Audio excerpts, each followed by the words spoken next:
भारताचे एक सार्वभौम समाजवादी धर्मनिरपेक्ष लोकशाही गणराज्य घडवण्याचा व त्याच्या सर्व नागरिकास सामाजिक आर्थिक व राजनैतिक न्याय विचार अभिव्यक्ती विश्वास श्रद्धा व उपासना यांचे स्वातंत्र्य दर्जाची व संधीची समानता निश्चितपणे प्राप्त करून देण्याचा आणि त्या सर्वांमध्ये व्यक्तीची प्रतिष्ठा व राष्ट्राची एकता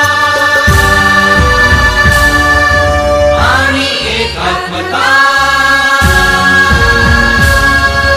यांचे आश्वासन देणारी बंधुता प्रवर्धित करण्याचा संकल्पपूर्वक निर्धार करून